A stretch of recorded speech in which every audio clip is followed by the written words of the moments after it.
అందరికీ నమస్కారం అండి. ఈరోజు నేను చేయబోతున్న వీడియో ఏంటంటే డాక్టర్ గారి మేనల్లుడు. బాబా గారి సచ్చరిత్ర పుస్తకంలో నుంచి ఇది ఊది మహిమ ఉన్న అధ్యాయంలోని వీడియోలండి ఇవన్నీ. ఆహ్, డాక్టర్ గారి మేనల్లుడు ఇదొక వీడియో అండి.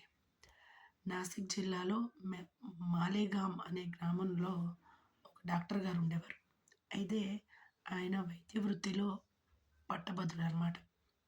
అంటే ఆయన వారి మేనల్లుడు ఒక కుర్రవాడు ఉండేవాడు. అతనికి రాచకురుపు అనే ఒక నయం కానట్టి జబ్బు ఉండేది. అయితే ఆయన మాత్రమే కాదు, ఆయన తోటి వేరే డాక్టర్లు కూడా ఆ వ్యాధిని నయం చేయడానికని ప్రయత్నం చేసి ఆపరేషన్ కూడా చేస్తారు. కానీ అది నయం కాదు. అయితే ఆ కుర్రవాడు మిగుల బాధపడుతూ ఉండేవాడు. అయితే ఇవన్నీ చూసిన బంధువులు, చుట్టుపక్కల వారు ఏమని సలహా ఇచ్చారంటే తల్లిదండ్రులకి, బాబా గారి దగ్గరికి తీసుకువెళ్ళండి. ఆయన దృష్టికి వెళ్తే కఠినమైన రోగాలు కూడా తగ్గిన అనుభవాలు చాలా ఉన్నాయి. కాబట్టి ఆయన దగ్గరికి తీసుకెళ్ళండి అని సలహా ఇస్తారు. అయితే తల్లిదండ్రులు అదే పని చేస్తారండి.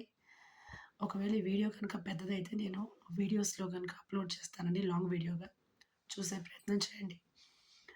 అయితే బాబా గారి దగ్గరికి ఈ కుర్రవాడిని తీసుకొని తల్లిదండ్రులు వెళ్తారండి. అయితే అక్కడికి తీసుకెళ్ళాక ఆ కుర్రవాడిని బాబాగారి ముందుంచుతారు.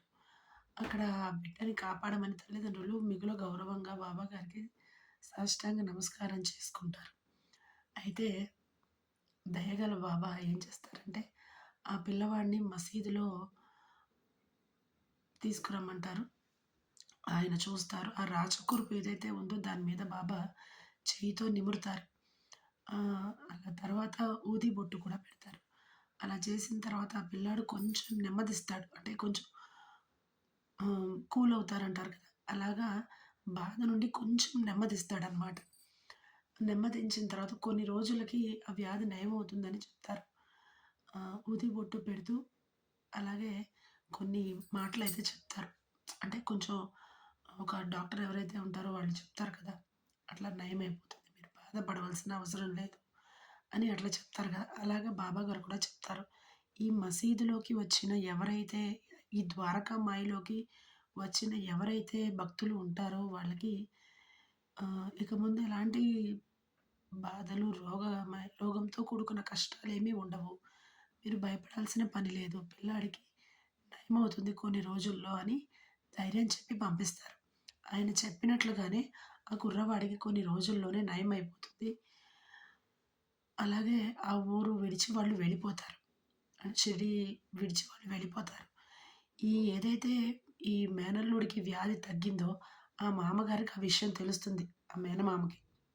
ఆ విషయం తెలుసుకొని ఆయన కూడా ఆ డాక్టరు. ఆయన కూడా షిరిడీ వచ్చి బాబాగారి దర్శనం చేసుకోవాలనుకుంటారు. కానీ మన్మాడ్ ఊర్లో ఈ షిరిడీ వెళ్ళే దారిలో మన్మాడ్ అనే ఊరు తగులుతుందండి. రైల్వే స్టేషన్‌లో ఆ స్టేషన్‌లో తెలుస్తుంది. మనం వెళ్ళే స్టేషన్స్‌లో. ఆ ఊర్లో కొందరెవరో లేనిపోని మాటలు, కాని మాటలేవో చెప్పి మనసు మార్చేస్తారు. అయితే ఈ డాక్టర్ గారు వెళ్ళాల్సిన ఆ ఒక ఉద్దేశాన్ని, మనసుని మార్చుకొని, తిరిగి మళ్ళీ ముంబై వెళ్ళిపోయి మేనల్లుడిని చూసుకొని, ఆయన పనిలో నిమగ్నం అయిపోతారు.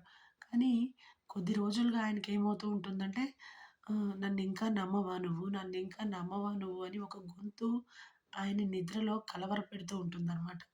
అయితే ఆయనకు అర్థమవుతుంది. ఇది నేను నిర్ణయించుకొని వెళ్ళాల్సిన షిరిడీని మానుకొని రావడం వల్ల ఇలా జరిగిందని ఆయనకు అర్థమవుతూ ఉంటుంది. అయితే ఒకసారి ఆయన దగ్గరకొచ్చిన ఒక రోగికి ట్రీట్మెంట్ ఇస్తూ ఉన్నప్పుడు కూడా ఆ వ్యాధి నయం అవ్వకుండా ఇబ్బందిగా ఉంటూ ఉంటుందనమాట. అయితే అతననుకుంటాడు, ఆ డాక్టర్ ఉన్నాడు కదా! ఎవరైతే ఉన్నాడో అతననుకుంటాడనమాట. ఇతనికి వ్యాధి నయమైతే గనక నేను రేపొద్దున ట్రైన్‌కే షిరిడీ వచ్చేస్తాను అనేసి అనుకుంటాడు. అతను ఎప్పుడైతే మనసులో సంకల్పం చేసుకుంటాడో, అప్పుడే అతనికి ఎవరైతే రోగగ్రస్తుడై వచ్చాడో అతనికి వ్యాధి నయమవ్వడం స్టార్ట్ అవుతుంది.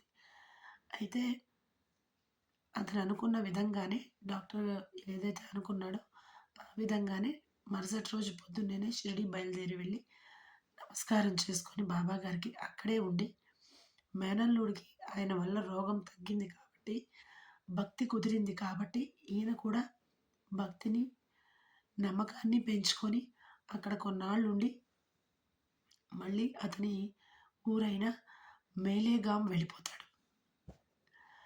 ఈరోజుకి ఇంతేనండి. నమస్కారం.